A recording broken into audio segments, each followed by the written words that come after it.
Hello everybody and welcome back to the United Stand Monday morning, the morning after the day before. We are going to be talking Tuchel, strong rumours to Manchester United. Could he be our next manager? How would you feel about that? I've got a very strong opinion on it. Going to get into it with the chat. Also, Paul Scholes, Roy Keane saying time could be up for Erik ten Hag in Manchester United, talking about INEOS potentially going and getting a new manager. Is it a coincidence now that Neville, Scholes and Keane have all come out and said that they think INEOS is probably going to go for a new manager in the summer? Is there something we don't know? Also, Scholes talking a little bit about Lisandro Martinez, saying he isn't a Manchester United player, which is absolutely crazy. Rashford, also injury. He's been carrying injury for a couple of games now. Is he going to be injured for the next game? Is it going to be another injury setback for us? Some quotes coming from Casemiro. And also, I want to get into a little bit about the game yesterday and where we're actually at as Manchester United. And I think we're just going to have a big chat on the manager and how we feel about Erik ten Hag right now, because it is very, very, very split. First thing I would say is, Arcus Rule has already got in the chat, if we sack Erik ten Hag and bring Tuchel in, I am done with this club. Nathan Klein, Simeone is too defensive-minded for our club. We want a manager who wants to attack for every game. And Tom Edwards says the only manager that they should go for is Ange from Spurs at any cost. Players would love to play for him. So some intense opinions come into the chat already. Make sure you get your opinions in and we will go through it. But in terms of Erik ten Hag, I feel like it's very split at the moment.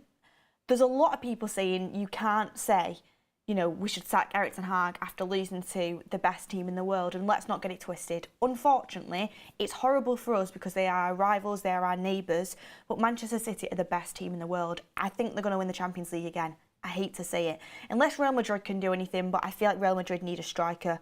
But I think Man City are the best team in the world. Most teams in the world, some of the best teams will lose to Manchester City. That is just the facts. Like, Real Madrid could turn up at the Etihad tomorrow and they'll probably lose to Manchester City. Like, most teams would lose to Manchester City.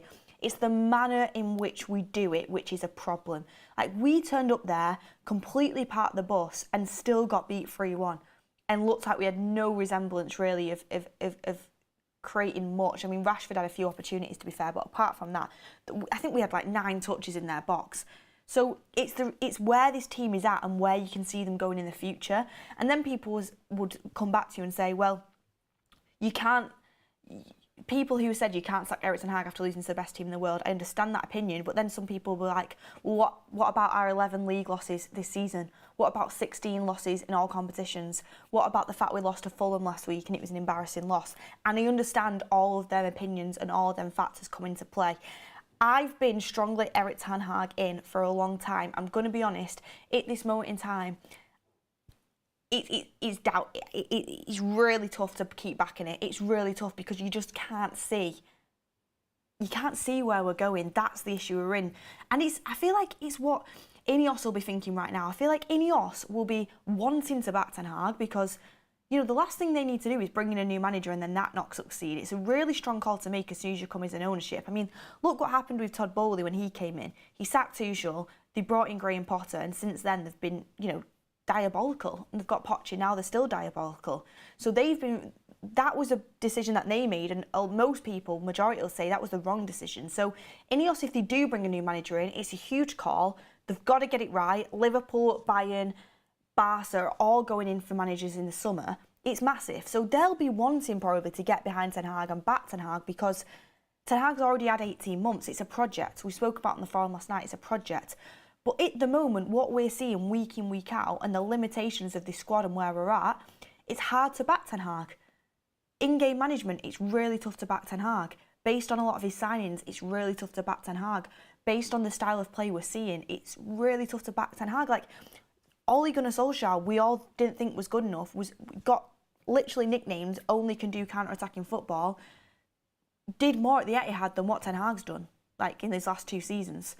Could actually turn up and get a result at times. So ten Hag is under question. Of course he's got to be under question at this point. He has to be. And I'm ten Hag in. I'm someone who is sick of the rinse and repeat manager situation. I'm someone who wants to actually get on board with a project. But at the end of the day, if you can't see the project going anywhere, you can't just keep going down a blind alley. You've got to evaluate. So I'm in the head. I'm going to be honest. I'm going to get into your chats in a minute.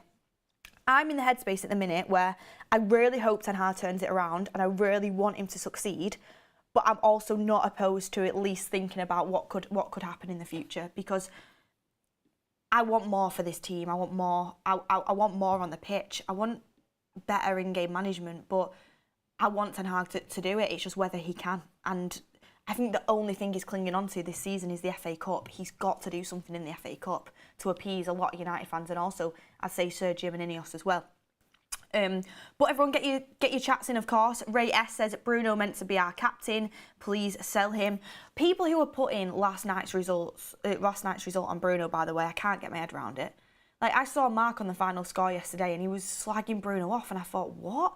Like, you know, I thought, how? Like, Bruno yesterday, I didn't really see him give any, like, long balls away. If anything, I thought he could have tried him a little bit more. He kept it simple a lot, especially when we got the ball on the counter-attack, and I expected him to, you know, that to be the game where he tries it.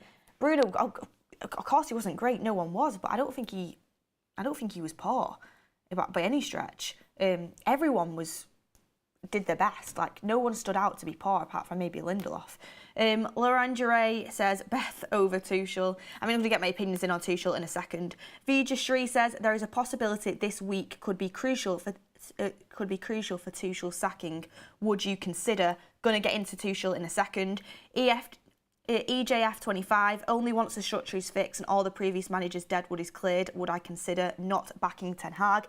And that's the point I'm stuck between two lanes at the minute. I'm like, backing Ten Hag because, like you said, I want the deadwood gone. I want Ten Hag to get his own squad in. I want to see structural changes and then see him after that. But also I'm on this other alley where it's like, recruitment's been bad, in-game management's been bad, we look like we're not going anywhere, this style of football isn't sustainable, I don't enjoy watching it. So I'm stuck between a rock and a hard place at the minute, I'm going to be honest with you guys. Thomas Atkinson says, Beth, whilst his signings haven't been perfect, he has had no structure, and every manager who has succeeded in the Prem has been given time. Thomas Atkinson, agree with you, good super chat. Trey Warren, I hope we get this quote unquote progressive playing manager and we get bashed up every game. I mean, I don't want to watch us get bashed up every game. Reyes says, Bruno more than last night's game for me. Thank you everyone for your super chats. Get your opinions in. Let's get a poll going. Would you take Tuchel at Manchester United? Because the news is coming in, and the Tuchel news keeps circulating, and the news is regarding Tuchel right now.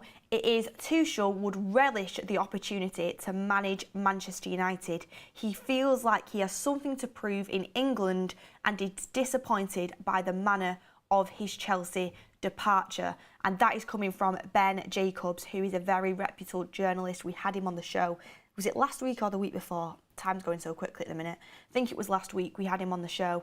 Great insight, and it's coming out from different outlets, and I really do trust Ben that of course Tuchel would take of course Tuchel wants the United job. Of course he does. Obviously, he speaks about how much he feels like he was more appreciated in England. He spoke about that in interviews before. When Bayern came for the away game at Old Trafford, I think he did an interview at Old Trafford, and he seemed to be like loving it, and he was kind of glazing Old Trafford and Manchester United. He would want the Old Trafford job, the Man United job. Like, of course, he's leaving Bayern. Like, Man United is a great job for any manager to have. Of course he wants it. But I'm going to be straight up honest with you now. Tuchel, for me, if we were to replace Erik ten Hag and get a new manager in, Tuchel would not be the manager that I would go for. We might end up appointing him and he might prove me wrong, but honestly, he's not the manager I would go for. Couple of reasons. First reason is I think he's a great touchline manager. I think he's a manager in press conference who's always going to impress. You know, he's got a great character. He's got a great personality. That part about him I love. But I think a lot of people see that and are blinded by what's behind. Like, his bust-ups on the touchline with Conte, his presence, his passion, that's great. But behind that, what is there? There's a manager that's failed at PSG. There's a manager that's failed at Bayern Munich. 2 poor stints at clubs that you should be succeeding in, let's be honest. PSG, got so much money and they rule that French league. Bayern Munich, they've got a good structure and they also rule the Bundesliga. If Bayern Munich don't win a trophy this season, which it looks like they're not going to because they're knocked out the cup, and Leverkusen are doing very well in the league and ahead of them, and it's going to be tough for Bayern to catch that. It'll be the first season since 2011-2012 that they won't have won a trophy, Bayern Munich. So 2 poor stints at clubs, really, as a manager, I'm not going to say it's easy to be successful at, but it's a lot easier than it is at Manchester United or a club competing in the Premier League, I would say. And looking past that, his recruitment is poor. His recruitment is really poor if you look deep into it. I mean, the guy went and signed Eric Dyer from Tottenham, for God's sakes, at Bayern Munich. So for me, Tuchel is just not the manager United should go in for. I think there's other managers out there this summer. I know Mark speaks about it a lot, saying there's not any managers out there that are worth sacking Ten Hag for. I don't think there's a rich tapestry. I don't think there's a great market, especially considering Liverpool and Barca are also going to be entering the market for a manager. And realistically, if you're a manager right now, are you taking the Liverpool or United job? Which one are you going for? If you take the United job, to be fair, there's actually probably more pressure to go in at Liverpool because of what Klopp's done. It's like a tiny little fraction of what it was when Sir Alex went. Like, you're never going to be that level. It's going to be tough for any manager, but also it's one of them. There's a lot of managers in the market, and I look at the manager market. There is better options than Tuchel. There is. Like, De Zerbi, there's Nagelsmann.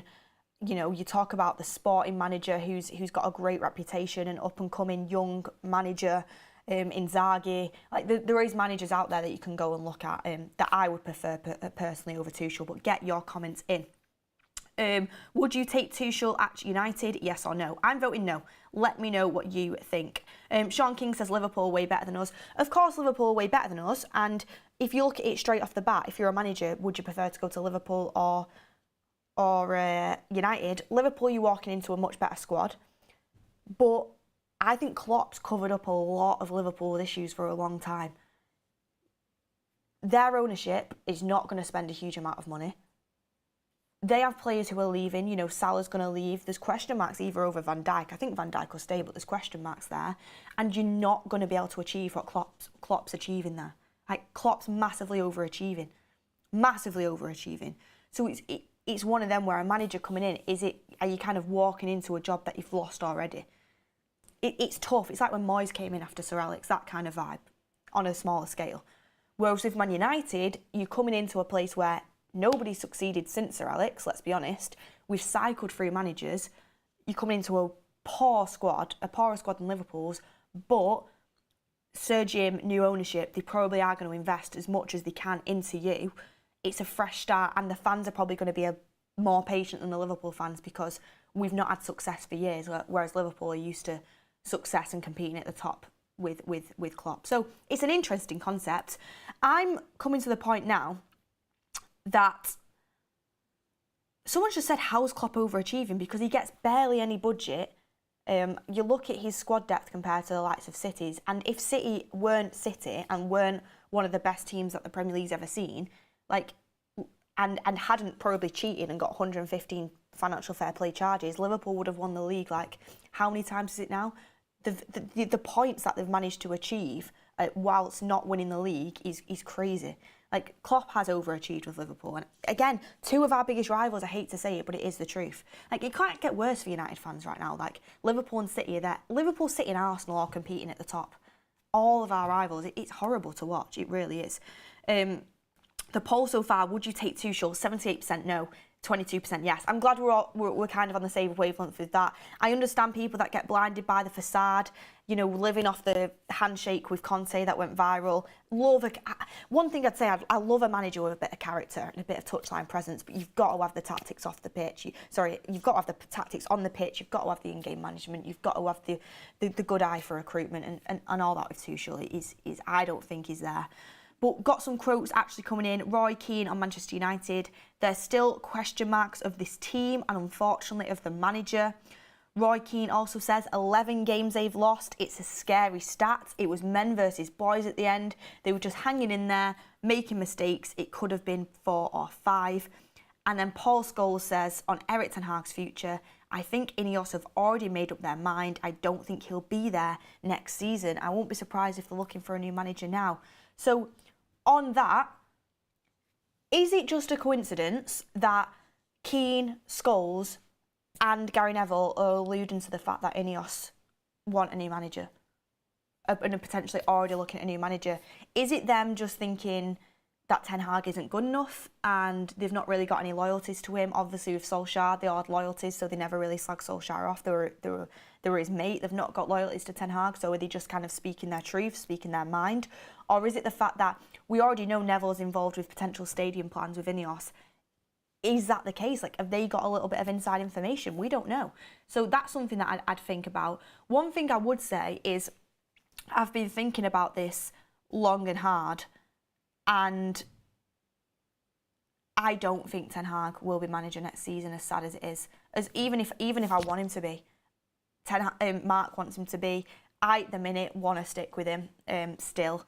But I'm really stuck between a rock and a hard place because he's making it extremely, extremely difficult. And I keep telling myself, long-term projects, look at the Arsenal project. You do have to completely, scrap this squad, build from new, and it's a huge, huge task. We've been driven into the ground over the course of over a decade. I keep telling myself that, but I don't think Ten Hag will still be here. The reason being is that I don't have a sense that INEOS want to stick with him. I know Romano's come out and said that they do. I know Sir Jim's said that he's looking at things above the manager, but a few things stick out to me. First thing, in that Sir Jim interview, he got asked about the manager and he didn't say, we want to stick with Ten Hag or anything like that. He just simply kind of said, we know that there's problems above that and we're working from the top down. So when we get onto Ten Hag, when you evaluate Ten Hag, there's a chance that you're going to evaluate Ten Hag and think he's not the guy. Second of all, INEOS and Sir Jim, there's been rumours that they really want to control a lot of the recruitment. Ten Hag, when he walked into Man United, requested control in recruitment, so that's something that doesn't align as well. The next thing is that Ten Hag's due a new contract. He's either due a new contract or he won't be here. There's been so many news articles coming out around De Zerbi, around Tuchel, around Nagelsmann. There's been nothing put out there to shut that down. Apart from Romano coming on our show and saying that, to his knowledge, Sir Jim and INEOS aren't speaking to any other managers as of now and they're confident in Ten Hag. Apart from that, there's been nothing kind of put out there to shut that down. If INEOS and Sir Jim were confident in Ten Hag, there would have been something put out there to kind of back Ten Hag and give him that confidence to go forward for the rest of the season. I don't feel like they do fully back him, and I do think they will make a change in the summer, whether you want that to happen or not, unless Ten Hag somehow wins the FA Cup and maybe he'll stay in a job. But that's how I'm thinking about it at the moment. And plus it's so common at the start of a new ownership, and I know it's not a full takeover, but they are controlling the footballing side of things. It's so common that you go with a new man to lead that project. It'd be a huge call. But I just don't... I feel like there'd be more put out there in the news about it if they were fully confident in Ten Hag. So I feel like he might go. And I've not even thought about what manager I'd want, and I don't really like the new manager talk because I want us to do the best we possibly can this season with Ten Hag. I want us to get Champions League football, which I don't think we'll get anymore. I'm not delusional, I don't think we'll get it. But I want us to fight for it. I want us to win a trophy. I want us to win the FA Cup. I want Manchester United to always do the best that we possibly can. So I don't think distractions in talking about new managers off the pitch helps Ten Hag in that sense of things. But if Sir Jim and INEOS are looking to get rid of the manager and are looking to move on to a different manager, they have to be privately, and keep it discreetly, be looking at new options now. They have to do that, especially considering how important that appointment would be and the fact there's other massive clubs in for managers as well. Robert McCormack says, what's Erik ten Hag's best case next job if he goes? I don't know, but I tell you one thing, I really truly believe that if Ten Hag goes in the summer, he will be successful at the next club he goes to. I really do. We've seen how much... I still remember how much I wanted Ten Hag when he was at Ajax and how good his football was in the Champions League in Europe. You don't lose that overnight. You don't become from really respected, and even Man City were thinking about, there was rumours that Man City were going to go for Ten Hag after Pep left. He was so respected, and we were so excited when he came in, the football he played. You don't go from that to being useless and rubbish overnight. It just doesn't happen. So I think Ten Hag will be a good manager the next place he goes. I do. I just think Man United is such a poison chalice, and I do think he walked into the club and underestimated the Premier League a little bit with some of his recruitment. But getting your comments down below. Sue Joy Singh says Tuchel is not a dynasty manager, and any manager that's not shouldn't be a Man United manager. 90 Stephen 1008. I would take Inzaghi or Ancelotti. None of these hipster unproven managers. Hell no to De Zerbi or Potter. Thank you for your super chat. Inzaghi is exciting to me. He really is exciting. Ancelotti's not leaving Madrid. And De Zerbi would be a huge risk. I wouldn't be against it, but I'm also not massively for it. Potter's an absolute. If we hire Potter, I don't think you'd see me for a month. I'd have to disappear off the face of this earth. Like, I would genuinely have to. If we hired Potter, I promise you now, I would pack my bags. I would book a one-way flight to Australia, find, I don't know, or some sort of island where I cannot be contacted, and just contemplate life for about a month. Like, I couldn't cope with that. So I agree with you on that sense of things. He's not a Man United manager in any sense of the word. He doesn't have a backbone. He's got no aura. He failed at Chelsea. You know, it's just a no in Potter for me. By the way, think he did a good job at Brighton. Don't want to be disrespectful, just not a Man United manager, in my opinion. Viola Shri says Tuchel over Potter and De Zerbi. Nagelsmann won't be available till the Euro. Who would you consider for interim? We don't want an interim. You don't want an interim. You either stick with Ten Hag or you get a new manager. Interim is silly, in my opinion. Mongi Similane says, do we all think that bringing in a new manager will change anything with the same players? Shaking my head. Exactly, because, you know, Arteta's got one player left from the squad he inherited. One player. Let that sink in. Every single player in that squad is a Pep player. Every single player in that Klopp squad is a Klopp player. I know they've been here for ages, but, you know, you've got to completely reshuffle. And I don't think people understand we've been through, is it 6 managers now? 5 or 6 managers? None of them have been able to do anything, really. Mourinho did the best job. But even that, he said, the guy's won the Italian treble. And he said it's the best achievement he's ever done in his managerial career. So we need a new structure. We need a clear out. And people saying, you know, we need to keep this player, we need to keep that player. I've taken on a whole new structure now. You know how much I love Luke Shaw. You know how much I love Bruno. But I've taken on a whole new structure with whatever manager we build with, whether it be Ten Hag, whether it be a new manager, whoever the heck it is, even if it's Potter, praying it's not. But if it's any manager now that we build with, no one's off the table for me. Like, genuinely, because managers that have succeeded in the past have completely rebuilt squads. And that's what we need to do. Cameron Lane says, do we not think Ten Hag asked for full control of recruitment purely because of the history of recruitment under the old regime? Trust works both ways. Cameron, that's a good shout. Maybe, you know, if INEOS and Sir Jim sit down with Ten Hag, explain the role Dan Ash was having at the club, what Ten Hag's placement will be and how much power he has. Because of course he should have some say. Of course he should be able to veto what Dan Ashworth is bringing to him. But maybe he will be on board with that. We don't know how much things have changed behind the scenes. We don't know the whole picture behind the scenes as well. But spoke a lot on that management situation, more time than I wanted to give it on this morning show, but I feel like it's a huge talking point at the moment, and I want to get into it. And to be honest, guys, I don't know what I want. I'm really stuck right now. I just want Man United to play well. I'm sick of us being rubbish. I'm sick of us getting dominated.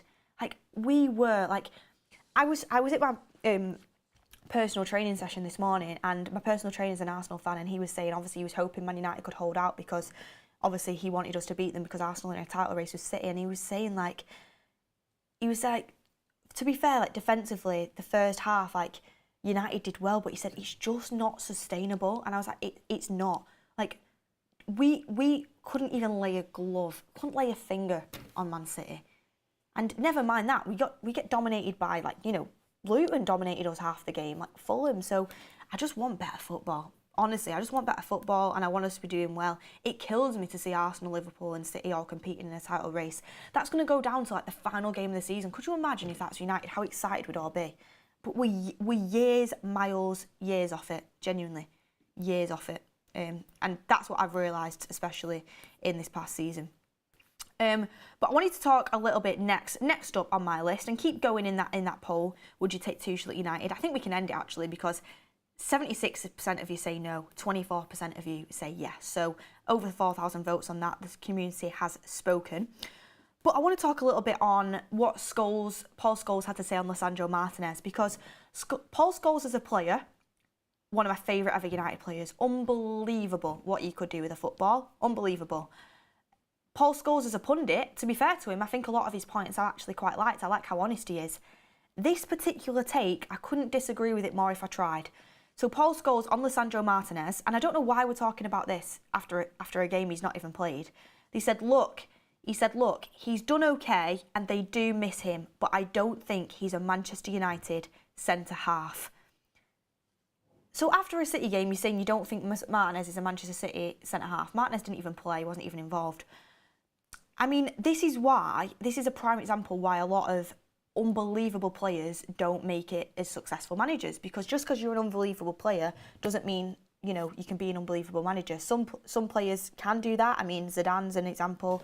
But I've liked a lot of Scholes' takes in the past. I think his takes on centre-forward for Manchester United have been dead good, but that is so off the mark, it is untrue. If anyone is a Man United player in that squad, it's Lisandro Martinez. There's barely any, but there's a few that I think you're a Man United player. He's got the passion, he's got the work ethic, he's got, you know, the technical ability. I think he sums up what a Man United player should be. And I think there's still a slight stigma over his height.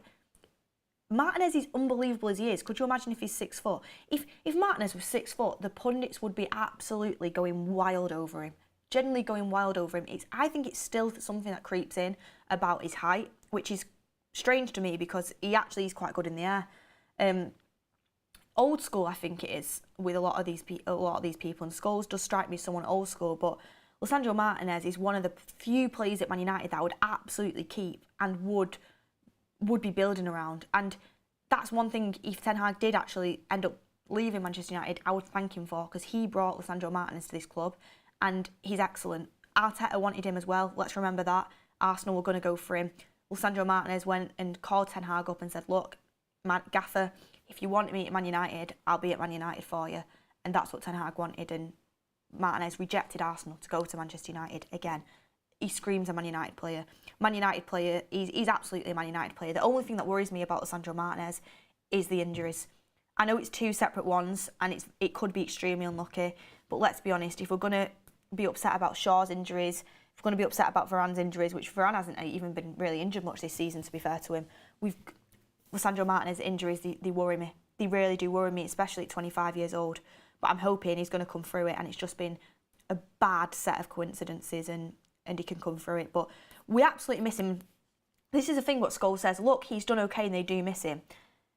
Do you not understand that Lisandro Martinez is for me, him and Luke Shaw are our most important players. They are the way that we can push up the pitch. They are the reason we can allow our forwards to press further up the pitch, allow our midfielders to get further up the pitch. They control and dictate possession from the back. They massively help Onana in terms of distribution. You can drive through the midfield. He can unlock defences through his interlocking passes, through reading through the lines.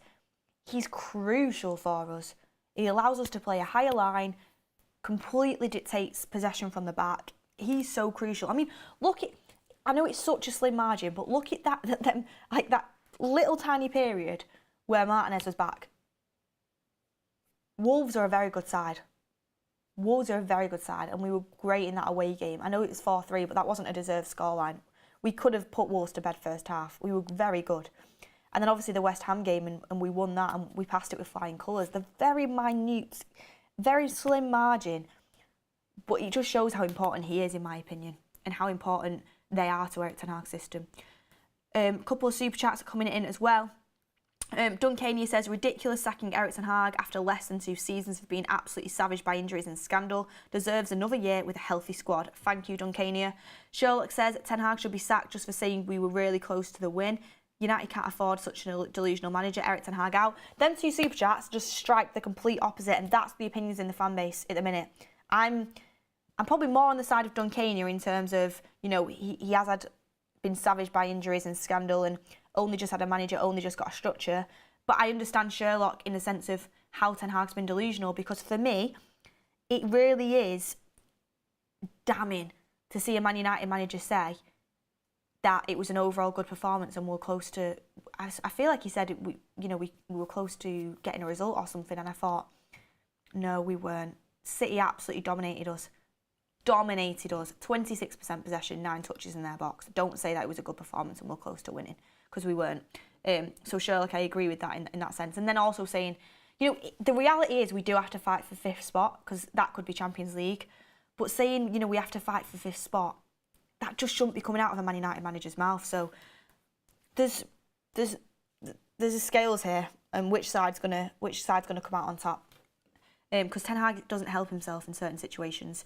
International 2675, thank you for all your super chats, by the way. We really do appreciate them. He says, objectively, has Erik Ten Hag been better than Ollie, and how? He's won a trophy. That's something that Ollie didn't do. But apart from that, no, he's not.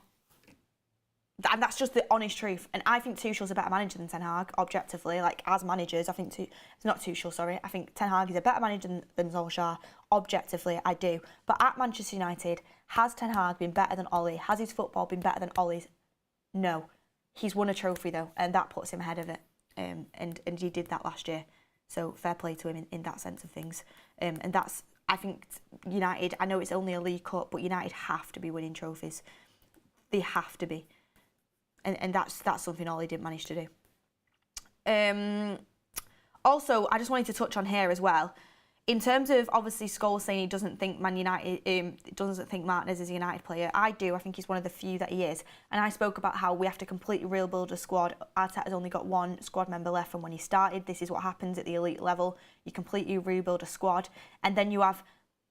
people in the comments and fans, and I'm guilty of it as well, saying, no, we can't sell this player, we can't sell that player, we can't sell that player, because you've got attachments to them, you've got that hope that they're going to do well, and, there's a lot of people that, really kind of invested in players. But we've got to look at the club, and I've come to the conclusion that no one is untouchable, bar Højlund, Mainoo and Garnacho, the youngsters. No one's untouchable apart from that. Bruno, do I think he should stay? And do I really like him? Yes. He shouldn't be untouchable. The same with Luke Shaw. The same with, that's the way it should be. But the one things I would say is Højlund, Mainoo and Garnacho are untouchable for me. But coming into that bracket of who I think are United players, it is Martinez. It is Dalot. And I think Bruno is as well, going to be honest. And probably maybe Luke Shaw as well. Well, Luke Shaw he's just injury prone. Luke Shaw absolutely is United level, he's just injury prone. That's why I was thinking about it then. But Højlund, Mainoo, Garnacho, untouchable. Everyone else, I feel like, is on the table to be rebuilt.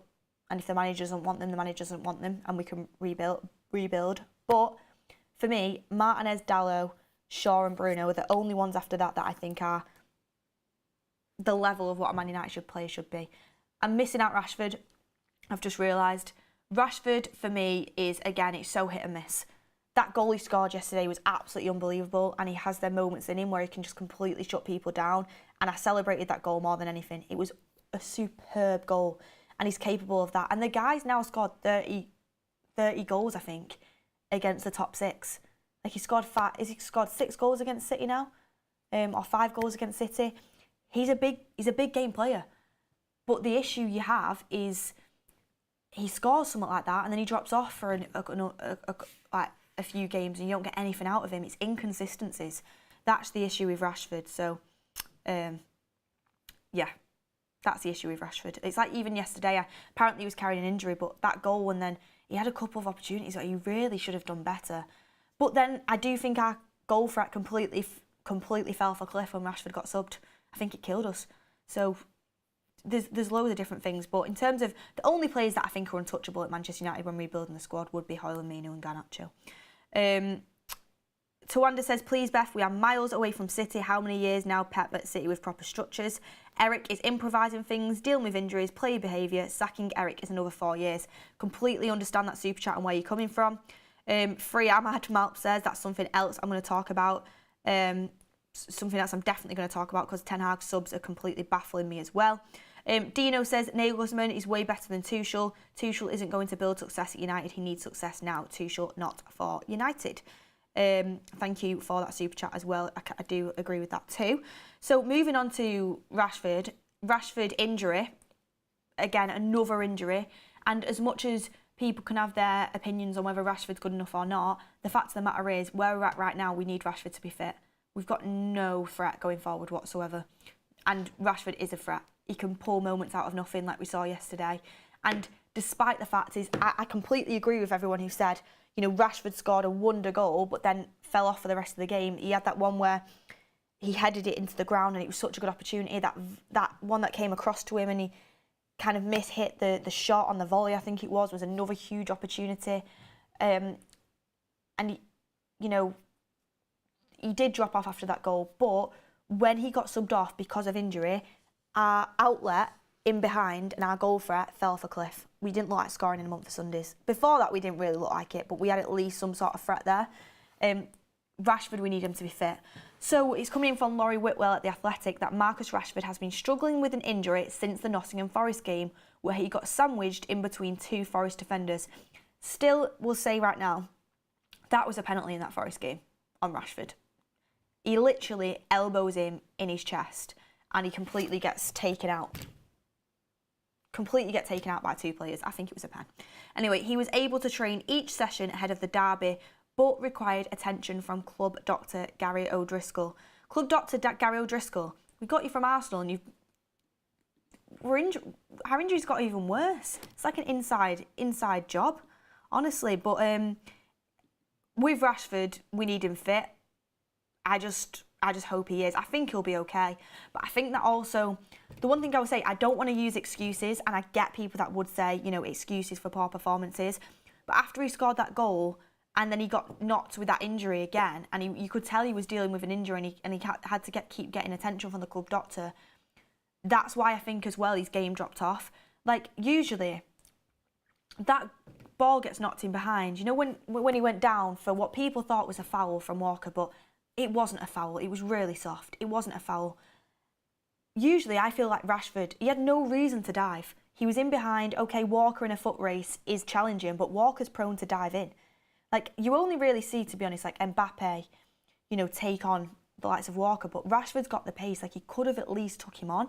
And I thought he could have actually done him there. I was really surprised that he went for the, like, you know, he kind of fell down that easily. But what I think he played for that because he was injured. And realistically, getting your team up the pitch and getting a free kick, if you're not able because of injury to beat Walker in a foot race, is probably the better decision. But it went against us and they went the other way and they scored. And people were saying it should have been a foul, it shouldn't have been. But Rashford was dealing with injury, and I think that's why them decisions come in. And I understand why Rashford went to the ground to try and get a free kick, because it could have easily been a free kick, and then you're up the pitch, and if he's injured, you're gonna make them logical decisions. So I get why he did that, but it's just frustrating that our squad is completely, it's wrecked, it's ravaged with injuries. But the one thing I would say is, in that City game as well, and get your opinions in too, that I thought after Rashford come off, there was zero threat in behind. There was zero targets for, you know, Onana to aim for in terms of distribution out from the back and long balls over the press. Obviously there was Bruno, but, you know, he's not got the pace that Rashford has in behind. Garnacho's not really got the strength yet, and Garnacho looks knackered. By the way, so I'll speak about that in a minute. So many people going in on Garnacho. Yeah, he's had a poor few games, but the guy's started like 24 games in a row. He's 19, he's knackered. Like, he needs to be coached and nurtured properly. And that's one thing, because we're so over-reliant on him now, he's not having the development that he should be having. And Ten Hag's got no choice but to play him, because he's one of our best attackers that we've currently got available. But he should be getting nurtured. If he was at City, he'd be playing like 20 minutes a game, if that. So Garnacho, I think we all just need to lay off him. He's 19, he's learning his trade. He's not going to be absolutely unreal every single game. Like, he's just not. He needs to be coached and nurtured into the team, and he's not been able to have that opportunity as of late. Also, we literally got no chances yesterday. What was he supposed to do, really? His strength needs... One thing I would say is his strength needs to improve. I feel like in the pre-season, he needs to go on a training programme to obviously keep his pace, but just build his upper body a bit so he can shoulder to shoulder people a bit more. But like I said, when Rashford came off, there was no threat in behind whatsoever. This again is confusing because obviously one of the best threats we had in behind was Elanga. I still don't think Elanga's a United quality player. He'd get into our team right now, of course he would, because not many players in our team are United quality. Elanga's doing well. Should we have sold him for 15 million? No, because we could have got more money. Also, do I think he would be better than Anthony currently, who we bought for 80 million, just over? Yes. So it was really poor business all round. So, you know, he's a pacey threat that we had, that we sold. And then Forson, I know it's still massively early days and I don't want to blame again, he's a young player. But so far, he doesn't look good enough, in my opinion, so far. But young player, want to take it easy. Ahmad, why Ahmad's not getting any time, I have no idea. I know Ahmad's not maybe the paciest, but Ten Hag just seems to refuse to use him. He's got a bender of a left foot. He scored some great goals in his loan spell. He keeps the ball well, which is something we could have massively used yesterday because we were terrible at keeping the ball. Ahmad actually keeps retention going. When I like, this is why I don't want to go in on Forson, but when I see Forson, what Forson's bringing, right, on the pitch, which isn't much, he's young and he's been thrown into a horrible environment. I don't blame him. I really don't. I just want to make that clear. But Ahmad's surely going to give you more than that. Like, I'd get it if Forson was coming on and pulling up trees and was coming on like a Rashford or Garnacho when they first burst onto the scene. But he's not doing that. Ahmad, for me, can definitely provide more than what Forson's bringing. Why does Ten Hag refuse to use him? I have no idea. And then Anthony, in transition, just offers. I mean, Anthony comes on for his defensive work rate and he's a forward player. Usually he can't even get the pass off properly because he's so one-footed. It has to be in the direction of his left foot or else he can't do it. Like, if he's on the right-hand side and there's a player here and all it needs is one cross in behind, he's usually going to get it wrong because he's either going to outside of the foot it on his left foot or he's just going to hold on to the ball and wait for somebody else because he knows he can't do it on his right foot. Terrible in terms of counter-attacking football, which is what we were aiming to play yesterday. So we've got a squad full of disjointed players that would be used for different reasons. For me, I think Anthony's an in-possession football player. Low block, in possession. That's what Anthony's used for. And to be honest, there's just not much there at the moment. I thought he played well in the Forest game, but was awful when he came on yesterday. So I think he's a low block sort of player. Garnacho and Rashford are definitely, you know, counter-attacking players. There's no doubt about that. Forson, I don't know what he is yet. I've not seen enough. Ahmad, I think, can do a bit of both. I really think he can do a bit of both. Good in possession. I also think he can be utilised on the counter as well. And then you've got, you know, Højlund, who I think can also do both as a centre forward. And that's kind of where you're at. That's where you're at with Man United's forward players. So in terms of when we talk about building a squad and building something from top to bottom that all fits a style that a manager wants to play, I'm completely on board with that. But also, Ten Hag massively wanted Rashford when he came in, like wanted to build around him, but also really trying to force the move for Anthony. The two couldn't be more opposite players if you tried, genuinely. So I don't get that. Because I don't get how they work together, really. Rashford's completely, his forte is counter-attacks and moments. Anthony's not a counter-attacking player whatsoever, in my opinion, because I don't think he has the final ball and the final pass because of how one-footed he is. I think he's a low block player at best. Like that's where his strengths lie. So it doesn't match up. But I do agree that a manager should have to build a squad.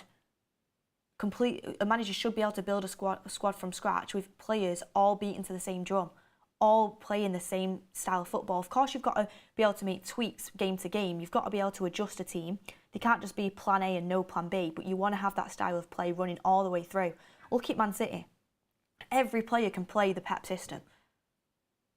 Arteta is now building that with Arsenal as well. Like, that's what we need to be building. And at the moment with Ten Hag's recruitment, there's so much mismatch of the style. Like, Martinez and Nana fit the same style. Anthony Paul probably does fit that style as well, actually, but he's just poor. But, you know, the likes of Rashford and Garnacho, who are his favourite forward players, and my favourite forward players as well to play off the wings at the moment, they don't match the style that he initially was recruiting for. It confuses me. Arsene says, morning Beth, great show. My favourite United Stand presenter. Thank you very much. Seem to be one of the more reasonable and composed than other people on the channel. Thank you, Arsene, for the super chat. Really appreciate it. Everyone in the channel has different opinions. We respect them all. Some people don't agree with me. I don't agree with other people. Like, it's crazy that people think, you know, they tar the United Stand all with the same, like, you know, as if everyone has the same opinions. The whole point of this channel is that everyone has different opinions, and that's what I love. So thank you for that super chat. And I love watching everybody's shows, by the way, to see different perspectives. Mazanda says, I would love Antonio Conte to come in to that changing room with INEOS power and clear it out. I would not want Conte anywhere near the club. But thank you for your super chat. International 2675 says, I agree, bad choice of subs. Don't know what his problem is with Ahmad. Does he just want to be credited with bringing Forson on? Ahmad should be starting. I agree. I don't get the point of keeping Ahmad around and, you know, saying he's going to get game time and then just not to use him. And I would understand if he thinks he's not ready, but Forson's clearly not ready. Like, you know, Anthony, he's really poor. So what I'm trying to say is Ahmad can't be any worse. At least give the guy a chance. We have Duncania saying, perspective, Liverpool dropped from 91 points to 5th when they suffered fewer injuries than United. Hashtag Klopp out was trending when they lost to Wolves last Feb. Thank you for that perspective. I think it's different because of everything Klopp's done previously with Liverpool. Like, obviously he'd already won a Premier League and Champions League by that point. Ten Hag's not got that under his belt. But I get what you mean about injuries do have, especially to your key players.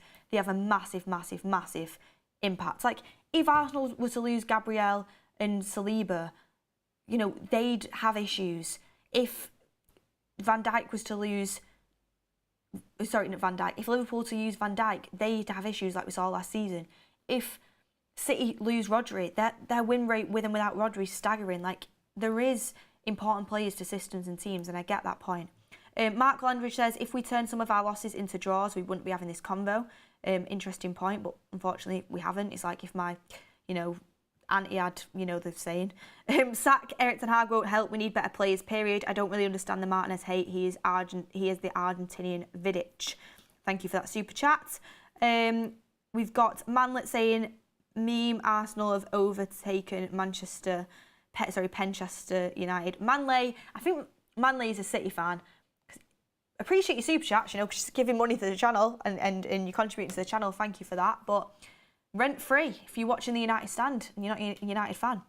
Brian Kirk says Inzaghi, so you're a fan of Inzaghi. I need to do a bit of research on Inzaghi, to be honest, but I do like the look of him just from what I've heard so far. But yeah, guys, that is the show. That is the show of today, what I wanted to get off my chest. I really enjoyed the opinions from everyone in the community. Enjoyed the polls. I'm glad we agree on Tuchel. And getting your comments. I'm going to be honest, I'm approaching this week and I'm just downbeat. I'd be so much more upset, though, if we were, like, in a title race and that sort of, you know, and we were losing these sort of games. It's not as if much is on the line right now, because I don't believe in my heart of hearts we're going to get Champions League football. So it's just one of them where it's like, I'm just sick to death of being embarrassed week in, week out. I'm sick to death of being dominated. I'm sick to death of feeling like this. Like, realistically, like, I'll always watch United and I love United, but is my excitement right now the same as it is, like, when we've got something on the line? No, because you want to be playing for something. So yeah, it's just frustrating. And as you could tell by the show, I'm like, even my opinions on Ten Hag right now are skewed. But thank you everyone for watching. I appreciate it. Thanks for sticking with me this Monday morning. What you can do though is don't be United. Go and get this week. Push yourself out your comfort zone. Do something that you don't want to do that's going to benefit you in the long term. Discipline everyone. Discipline. Make sure you incorporate that into your life. Have a lovely Monday. We've got more stuff coming throughout the week. More shows coming today.